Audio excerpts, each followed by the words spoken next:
왜냐하면 인간한테 중요한 건 전 쾌락이 아니라고 생각해요. 그러니까 쾌락을 느끼는 것 자체가 목적이 아니라고 생각해요. 그러니까 저는 생각을 해 보니까요. 책을 왜 읽냐면요. 쾌락을 느끼려고 읽는 게 아니었더라고요. 근데 그들이 추구하는 것, 즉각적인 쾌락이죠. 술을 먹고 담배를 피고 그것으로 충족이 안 되기 때문에 마약을 한다고 생각하거든요. 그러면 여기서 벌써 반증이 되는 거예요. 거기에는 영원한 쾌락이 존재하지 않아요. 근데 독서의 쾌락이 존재하는가? 완벽한 쾌락이 존재하는가? 여기도 존재하지 않아요. 그러면 근데 목적이 다른 거예요. 그들은 쾌락 그 자체가 목적인 거죠. 쾌락 그 자체를 오랫동안 끌고 가는 것이 목적이라면 독서는 다르다는 거예요. 그리고 저는 이 독서 행위가 인간의 본성에 좀 더 알맞는다고 생각을 해요. 그럼 독서는 뭐를 추구하는가? 욕망하는 거예요. 독서는 절대 쾌락을 느낄 목적으로 하는 게 아니에요. 절대적으로 욕망하기 위해서 독서하는 거예요. 그리고 그 욕망이 인간을 살게 해요. 그 욕망이.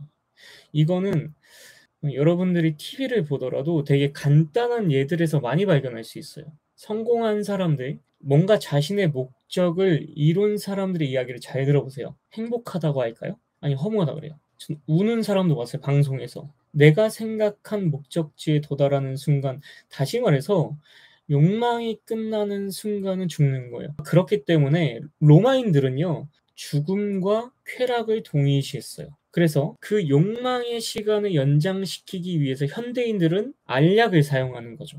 알약을 사용하는 거예요, 남자들이. 욕망하는 시간을 늘리는 거예요. 그건 쾌락의 목적이 아닌 거죠. 쾌락은 느끼는 순간 죽음이에요. 자, 파스칼이 이런 얘기를 했어요. 사냥꾼들에게 포획물을 그냥 던져줘 봐라. 절대 받지 않을 것이다. 그들이 원하는 건 그 욕망의 순간이라는 거죠. 독서도 똑같아요. 독서도. 근데 여러분 보세요. 요즘 나오는 책들의 특징이 뭔가요? 욕망을 주는가요? 쾌락을 주는가요? 그렇죠. 즉각적인 쾌락을 주는 거예요. 즉각적인. 왜냐하면 욕망할 필요가 없어요. 왜? 다 이해돼요. 너무 깔끔하게. 읽고 쾌락을 느끼고 던져버리면 돼요. 마치 담배를 피우는 것과 똑같아요. 술을 마시는 것과 똑같아요. 읽고 쾌락을 느끼고 던져버리는 책들이에요. 거기에는 욕망이 존재하지 않아요. 그래서 파스칼 키냐르가 그런 말을 해요. 무슨 말을 하냐면 위대한 작품의 기준은 욕망하게 하는 것이다 라고 말해요. 위대한 작품은 쾌락을 느끼게 하지 않아요. 끊임없이 욕망하게 해요. 끊임없이. 제가 니체 책을 많이 읽었거든요. 정말 많이 읽었는데요. 제가 니체 책에서 쾌락을 느꼈죠. 영혼의 기도 그렇고 아모르 파티도 그렇고요. 근데 제가 니체를 완전히 사로잡아서 쾌락을 느꼈다고 말할 수 있는가? 말할 수 없어요. 여전히 저는 5년이 지나도 5년 동안 니체를 파고 니체 책을 읽어도 여전히 니체를 욕망하는 거예요. 그렇기 때문에 니체는 위대한 작가인 거예요. 욕망하게 하는 작가만이 위대한 작가예요. 심지어 이렇게 말해요. 이 사람을 보라 해서 나는 쇼펜하우어가 얻은 승리와는 정반대일 것이다. 나는 읽히지 않을 것이다. 나는 이해되지 않을 것이다. 이게 니체 본인의 승리라고 말해요. 이게 뭔 말이냐면요. 나를 읽는 독자 너희에게 쾌락을 주지 않겠다는 뜻이에요. 욕망하게 하겠다는 뜻이에요. 근데 이게 어떻게 보면 아니 그냥 쉽게 써서 네 이론 알려주면 되지. 왜 이렇게 어렵게 썼냐? 니체는 알고 있었던 거예요. 그래서 진리의 여자라 하잖아요. 진리는 니체가 선하게 접근을 그런 표현 써요. 플라톤이 말한 회색빛의 그물망이라는 표현을 써요. 이게 언어거든요. 언어로 붙잡히지 않아요. 이게 뭔 말이에요? 나는 너희를 끊임없이 욕망하게 할 것이다라는 거예요. 자, 그래서 니체는 진리의 여자라고 한 거죠. 그런 의미 때문에. 그런 의미 때문에. 그리고 데리다가 니체의 문체를 뭐라 하냐면 여성적인 글쓰기다라고 표현해요. 뭔 말인가 하면요. 잡히지 않는다는 뜻이에요. 니체의 문체가 우리를 욕망하게 하는 거예요. 니체의 문체는 쾌락을 주지 않아요. 절대 주지 않아요. 니체의 각각의 문장을 딱 떼서 문맥 없이 사용하면 이해되면서 쾌락을 느낄 수 있지만 전체로 보잖아요. 길을 잃어버려요. 그래서 니체 책이 어렵다라는 인상을 주는 거예요. 문체 자체가 길을 잃게 만들어. 다시 말해서 욕망하게 해요. 끊임없이. 독서를 왜 하는가? 욕망하기 위해서 하는 거예요. 욕망하기 위해서. 그리고 이게 인간 본성에 더 적합하다고 생각해요. 왜냐하면 쾌락은 죽음이니까요.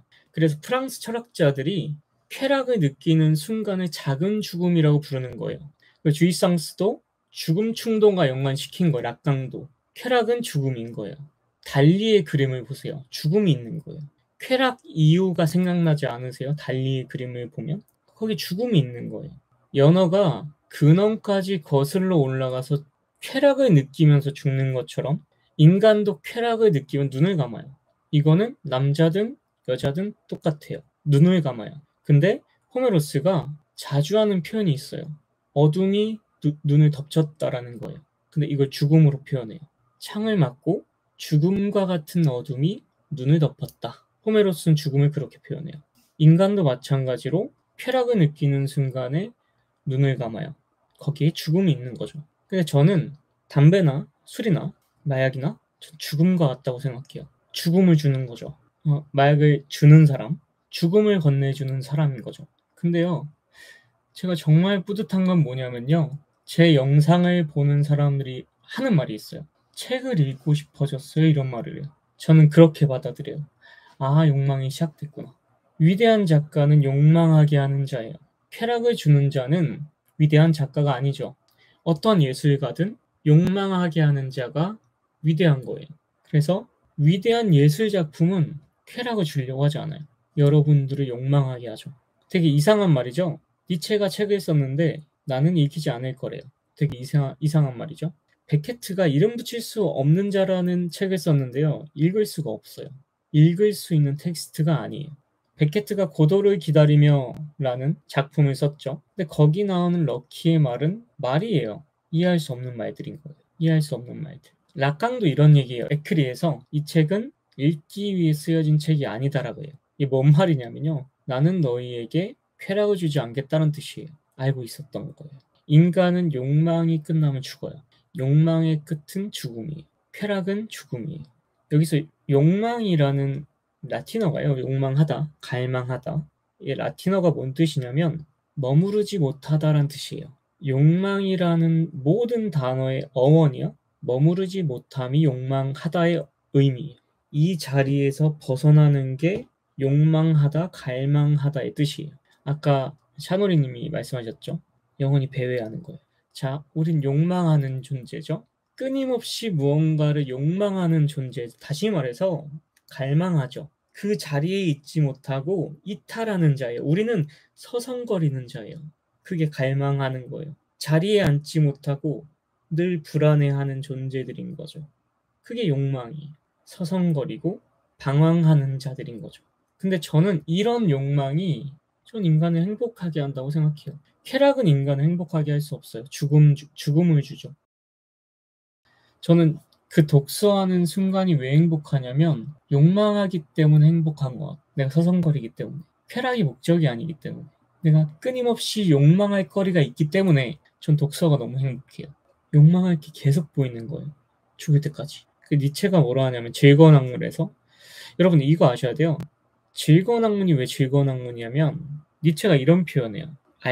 나는 모든 걸 알고 싶기 때문에 영원히 살고 싶다라고 표현해요. 그래서 학문은 즐거운 거예요. 여긴 비극적인 사고가 들어있죠. 블랑슈가 말하는. 절대 붙잡을 수 없는 거예요. 하지만 거기에 기쁨이 있다고요. 그래서 니체가 학문이 즐겁다고 말한 거예요. 그래서 그 간극이 있기 때문에. 니체가 뭐라 하는가? 나는 영원히 살고 싶다라고 해요. 그런 생각 하신 적 있나요? 저도 한 적 있어요. 배울 게 너무 많고 욕망할 게 너무 많아요. 근데 마약이나 이런 건 더 큰 쾌락이 필요하기 때문에 더 많은 마약, 더 많은 마약, 더 많은 결 피폐해지나요? 근데 전 아니에요. 아주 명료한 정신인데 이 욕망하는 것 자체에 너무나 큰 기쁨이 있어요. 거기에 비할 바 없는 너무 공감 가지 않나요? 즐거운 학문이다. 그래서 즐거운 학문 안에 신의 죽음이 들어있는 거예요. 왜냐하면 신이 죽지 않으면 니체의 기준에서 이 세상을 해석할 수 있는 신의 눈 하나예요. 근데 니체가 말하는 인터프레타치온이라는 해석이 가능하기 위해서는 단일한 시야가 죽어야 돼요. 그래서 신은 죽었다라고 한 거예요. 즐거운 학문에서. 자라투스트라에 보면요. 그런 말을 해요.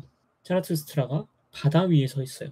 이게 뭔 말이냐면 그 바다는 해석의 대상인 거예요. 이해의 대상이 아닌 거예요. 피조물이 아니기 때문에 니체의 입장에서는 신이 주었기 때문에. 여러분 앞에 펼쳐진 바다, 즉 모든 이 세상에 존재하는 모든 사물은 니체가 그런 표현을 쓰죠. 1000개의 눈으로 볼 수 있는 거예요. 1000개의 눈 중에 하나의 눈으로 볼 때마다의 느낄 다이돌핀을 다이돌핀을 생각해 보세요. 여러분 이거는요. 마약? 필요 없어요. 필요 없어요. 마약이 주는 쾌락 필요 없어요. 저는 명료한 정신에서 엔돌핀이나 도파민의 4,000배 되는 걸 계속 내 안에서 만들어내겠다는 명료한 정신 속에서 전 독서가 그런 행위라고 봐요.